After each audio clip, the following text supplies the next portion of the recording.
Right after the reigns of King David and King Solomon, ancient Israel would be divided into two kingdoms. There'd be a northern kingdom and a southern kingdom. The southern kingdom was known as the Kingdom of Judah. And Judah contained the city of Jerusalem. The northern kingdom was known as the Northern Kingdom of Israel, and notably did not include Jerusalem, which meant that it didn't have the Jerusalem temple. Now, there's this whole thing in the Hebrew Bible that there can be only one temple. There was allowed to be, it wasn't like today where there's like a church on every corner. The idea was there's one God, so there's one temple, and that's in Jerusalem.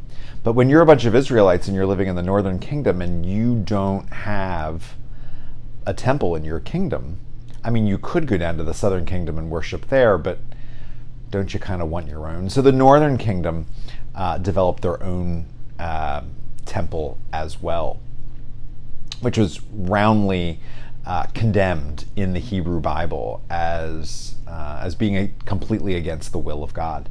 So you have the enmity that arises from two kingdoms who don't like each other.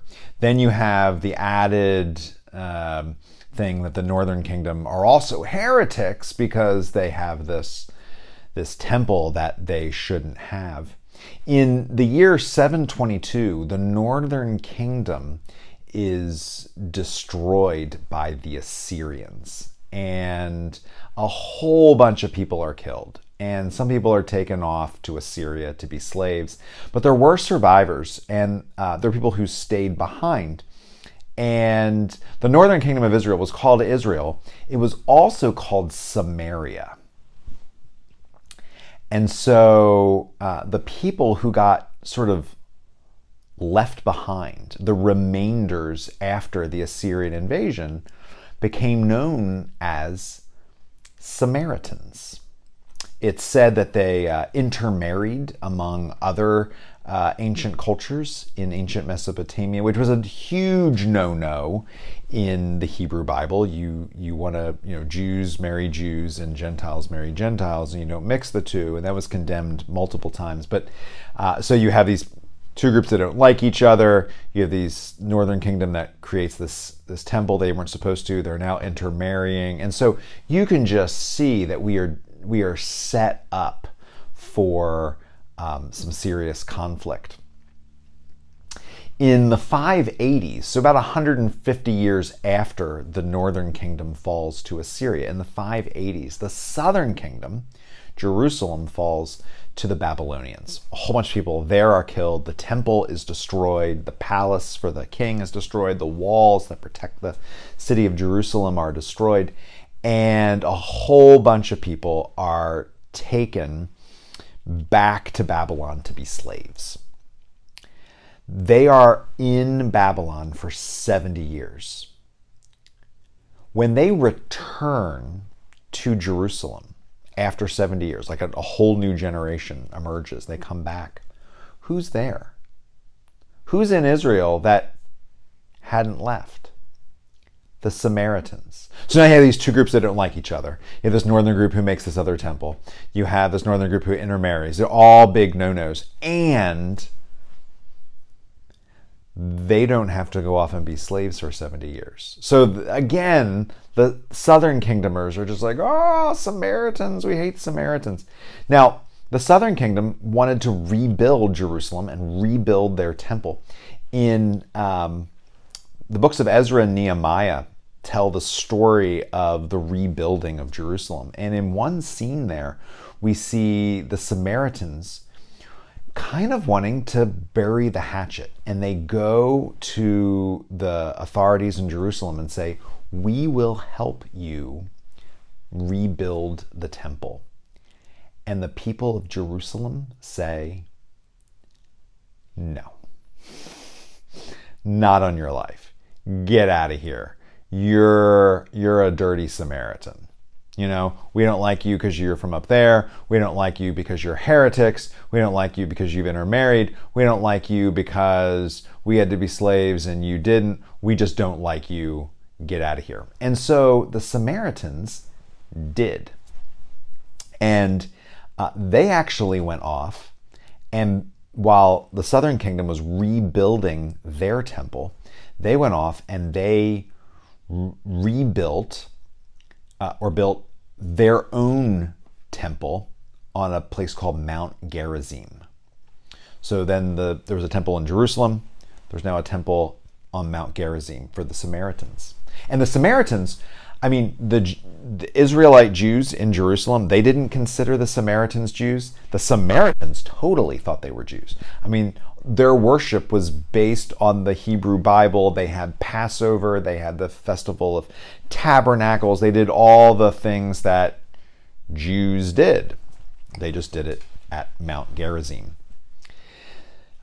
70 years after Jesus' birth, so 70 AD, Rome comes and destroys Jerusalem and destroys the temple for the last time. The temple has not been rebuilt. The only thing left of the temple is what we know as the Western Wall or the Wailing Wall, which you've probably, if you haven't been there, then you've probably seen it on television. But here's the interesting thing, is that no one destroyed the temple on Mount Gerizim. So the temple on Mount Gerizim still exists. And here's the crazy part. There are still Samaritans. There are still Samaritans. I mean, there's only a couple hundred of them left, but they still worship on Mount Gerizim. And their worship, they're basically doing the same thing that they were doing 2,500 years ago. People that go and they watch the Samaritans worship, it's like a time travel machine. Now here's the thing.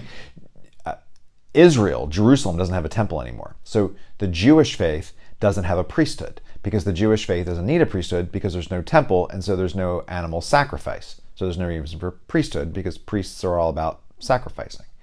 At Mount Gerizim, the Samaritans have priests because they have a temple.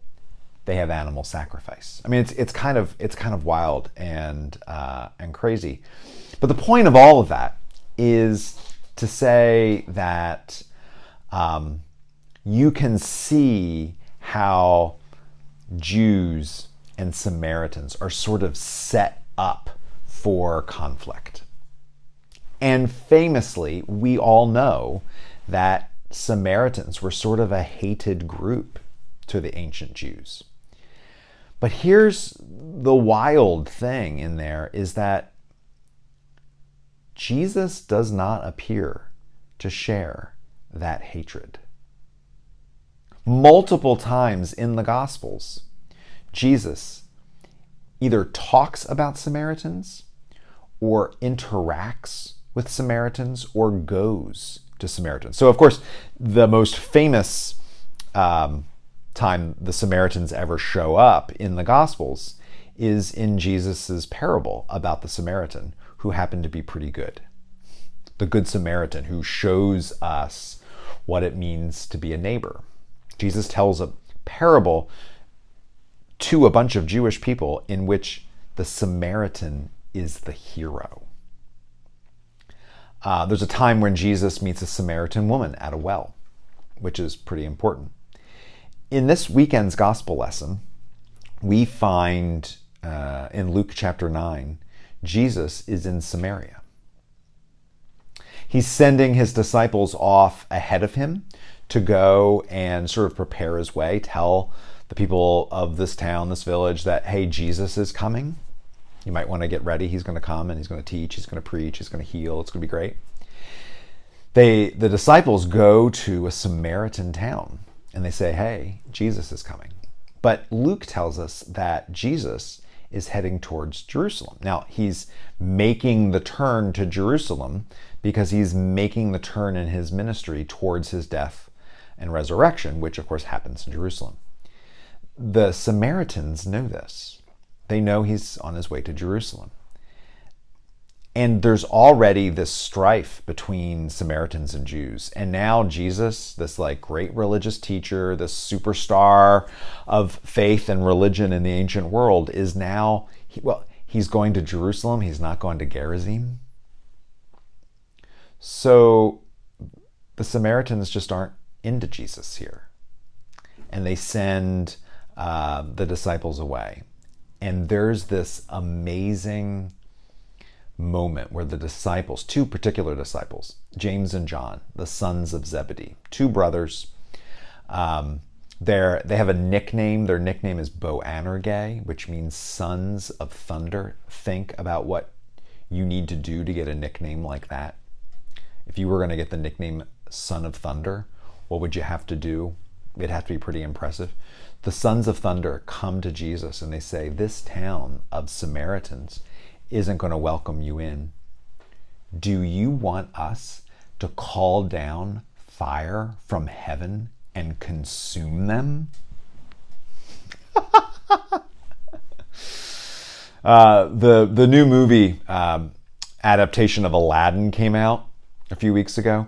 If I came upon a magic lamp and I rubbed the lamp and a genie popped out of it and I got 3 wishes, I have some ideas for what some of my wishes would be, but one of those wishes might be I would want to see the face of Jesus when, after an entire ministry of talking about love of neighbor. Who's my neighbor? It's everyone, even the Samaritan specifically. Who do we love? We love everyone, even our enemies, and we pray for them. I mean, his whole thing is about love and inclusion and acceptance and busting down the old walls that separate people and building bridges. I would love to see Jesus' face after an entire ministry of that 2 of his disciples are like, you want us to go burn that city alive for you? I would love to see Jesus' face. My bet is it's priceless. And of course, I mean, you can see the historical setup that goes back hundreds of years. It goes back to the days of David and Solomon, that this hatred had been brewing. So of course, James and John are sort of primed to act like this. But this is not what Jesus is about. What we see in James and John here is this age-old desire that humans have to protect God. It's like we have to protect God's honor.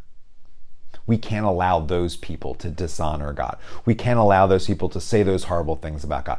We can't allow those people to not allow Jesus to walk into their village. They should be burned alive. I mean, the number of people in religious life throughout the centuries who have done heinous things in the name of protecting the divine is kind of astounding and sad. This is not what Jesus is about. So I see this story being about 2 things. One, it's about the old relationships that defined us. These people are in, these people are out. We like these people, we don't like these people. In Jesus, all of that is gone.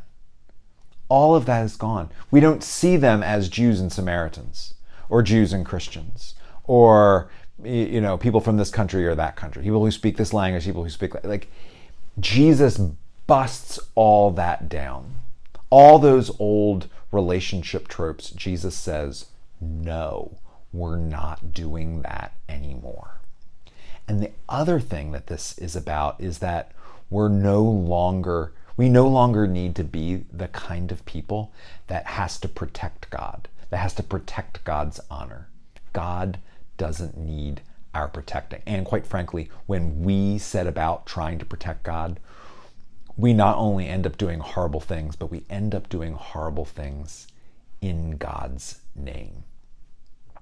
And so if there's one key piece there, it's that the old ways of doing things are over and done. And we need to find a new way. And that new way is going to always have something about love in it, something about grace in it, something about opening our arms in it, something about recognizing the image of God in the other person, no matter who they are, no matter where they're from, no matter how far back our conflict goes. It's a new day.